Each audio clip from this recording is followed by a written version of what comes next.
For the next 12 or so minutes, I want you to stop trying to change your habits. Stop grading your past behavior like it's a moral report card. And for a second, stop judging yourself. Take a walk with me. We've spent the last few weeks going upstream in our lives. We looked at awareness, the ability to see the pattern.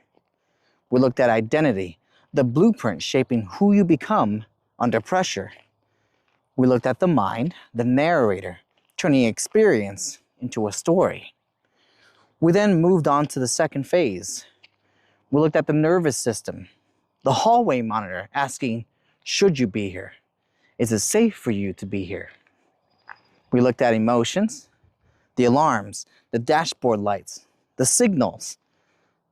And then we looked at capacity, the container that determines how much of life you can hold without collapsing.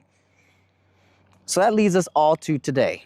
We arrive at the part that most people try to change to begin with. We start with behavior. And I don't see behavior as the starting line of change. I see it as the evidence of change. People seem to think that they are their behaviors. How so? They say, I'm lazy, I'm inconsistent, I'm avoidant, I tend to self-sabotage, I'm a procrastinator. But you are not your behaviors. You are the system that produces them, and that distinction matters. When you confuse the evidence with the identity, the tendency is to shame and guilt yourself into change. And while shame can sometimes create an immediate reaction for movement, it is a terrible long-term architect of change. Behavior is not the root. It is the fruit. That rhymes. Producing bitter fruit, if that tree is producing bitter fruit, you don't spend your time injecting sugar into the apples. You don't try to will the fruit to be sweet. You go to the roots, you check the soil. Behavior is not the problem to be solved, though. It is the feedback from the system that grew it. Otherwise, you will spend your life trimming the branches while the root cause stays the same. Now, for years, I battled myself through heavy self-criticism. My failures were amplified in my head. My successes were diminished. Nothing was ever good enough. And now I can admit something I couldn't see clearly back then. That mentality served a purpose. It kept me sharp.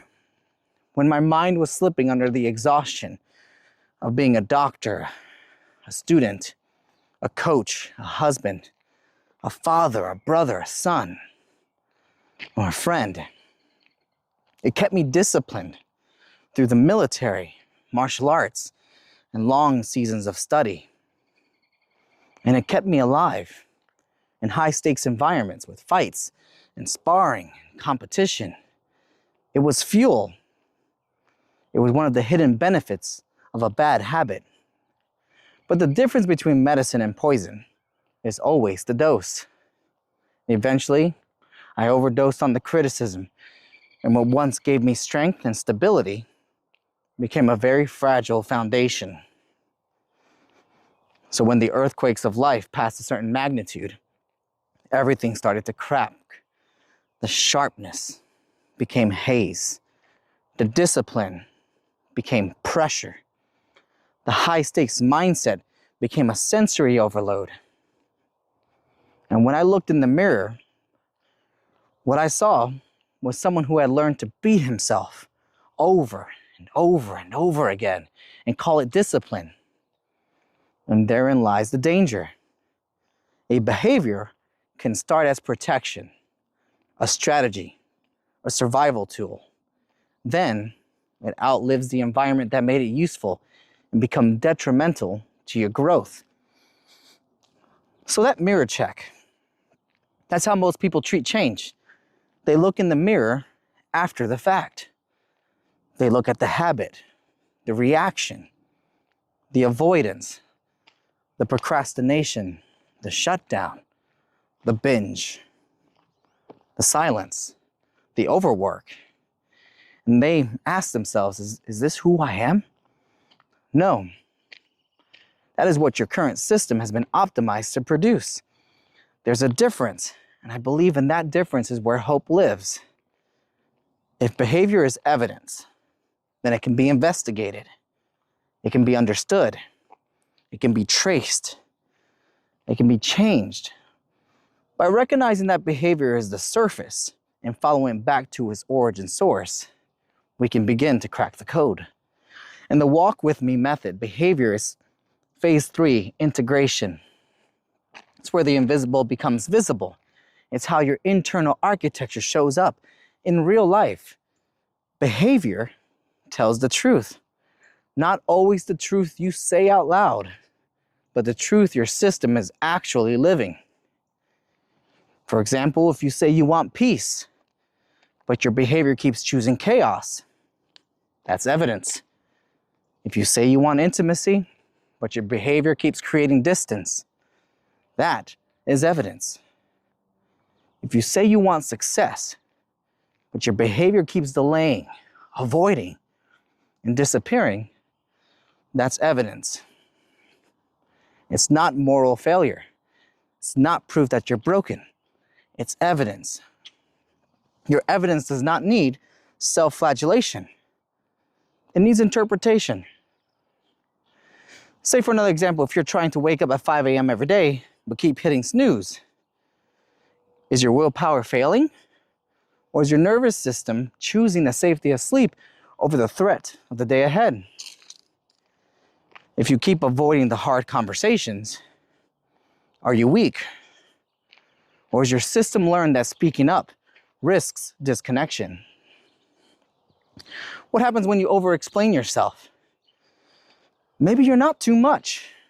Maybe some part of you still believes you have to earn the right to be understood.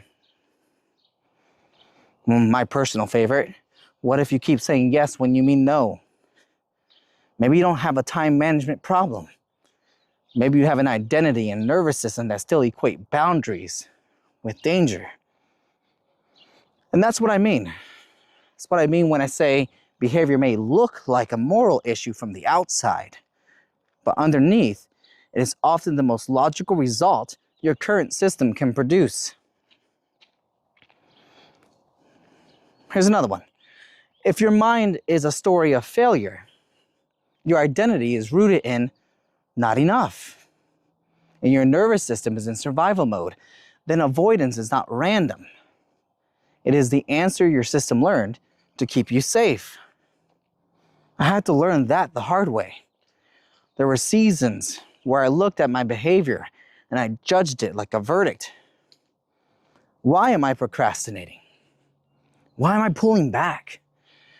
Why am I overthinking? Why am I reacting like this? The temptation was always the same. It was always the same. To make behavior the enemy.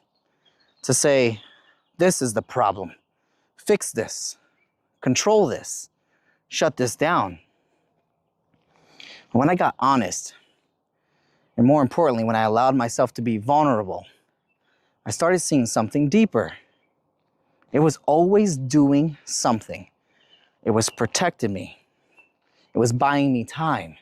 It was avoiding the exposure, trying to keep me safe, trying to keep things familiar, trying to keep me inside an old identity that my system still trusted more than the life I kept saying I wanted. That changed everything. Once behavior stopped being proof that I was broken, it started becoming proof of what I still needed to give attention to upstream of the river of my life. If that's still hard to grasp, let's go with another example. Your body will resist behaviors that feel incongruent with the version of you it still believes you are. That's what I call behavioral congruence. Let's give that one an example, huh? If your identity says, I'm not someone who speaks up, then speaking up won't just feel hard, it will feel wrong. If your capacity says, I can't hold that much pressure, then responsibility won't just feel demanding, it will feel threatening.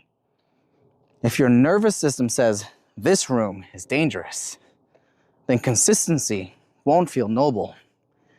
It will feel unsafe.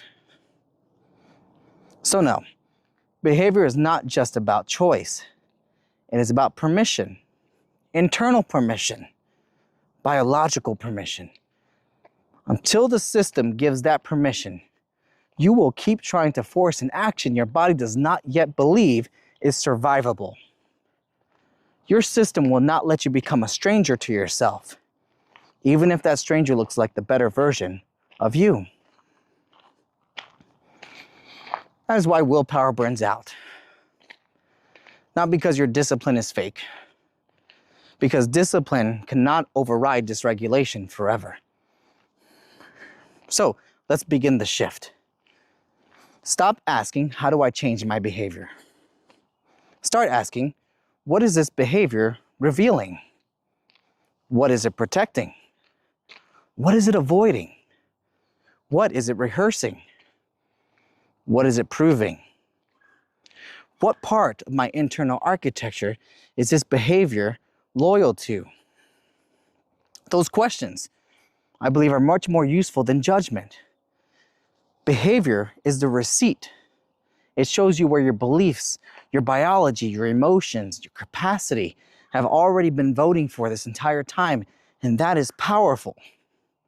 Now, we're not dealing with some mysterious foreign flaw. Now we're reading the evidence, and when we can read the evidence, we can work with it. Question time. What behavior in your life do you judge the hardest that might actually be telling the truth about what your system still believes? Your procrastination, your people pleasing, your overworking, your shutting down, your disappearing, your defensiveness, your silence. What if that pattern is not the thing to hate, but the thing to study? Walk with that. The behavior you keep trying hardest to erase might be the clearest evidence of what still needs healing upstream in your river of life. So here's your exercise for this walk. Pick one behavior you hate about yourself, one pattern you keep repeating, just one. Then walk it through this audit.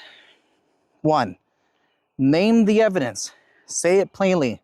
The evidence shows that I avoid difficult conversations. The evidence shows that I shut down when I feel criticized. The evidence shows that I procrastinate when something matters to me. No shame. No poetry. Don't try to make it romantic. Just evidence. Number 2, go upstream in the river of your life.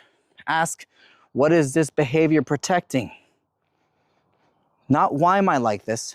Not what's wrong with me. What is this behavior trying to protect me from? Is it rejection, failure, exposure, conflict, loss of control, being seen, or being disappointed? 3, identify the pillar. Now ask, is this mainly a nervous system feeling unsafe? Is this my identity claiming to be what kind of person I am? Is this my mind telling an old story? Is this an emotion I don't know how to hold yet? Is this a capacity issue? More pressure than my container can hold right now? Find the pillar, or at least the strongest suspect. All right, number 4, the pivot. Don't try to overhaul the behavior today. Instead ask, my favorite, what would increase my ability to hold 10 seconds more of this discomfort that comes with a different action? Remember, not the whole conversation, not the whole transformation. Always just 10 seconds more. 10 seconds of more honesty. 10 seconds of staying in the room. Man, I thought I filmed such a great video only to realize that everything died the last 2 or 3 minutes of the video. The whole DJI Mimo holder, the mic, everything gone. However, what a great chance to show you that things don't always go right. And with that is the chance, the ability to learn from it, grow from it, make some adaptations, and move forward and complete it. So as I was saying, 10 seconds more. 10 seconds more of not reaching for the old escape route. That is how new behavior becomes possible, not by force, but by building enough internal permission to act differently without abandoning yourself. You can't will your way into a new life if your internal architecture is organized around the old one. It's time to stop fighting the evidence. Start understanding the architect. Behavior, your behavior, is not the enemy. Behavior is the proof. It's the visible result of the invisible life you've been living inside. Once you learn how to read it, it's time to stop calling yourself broken. Start finally understanding and telling the truth about what needs to change upstream in your river of life. Because you can't change your life until you understand the version of you creating it. My name is Gio, and as always, thank you for the company, and thank you for coming along with all the mishaps.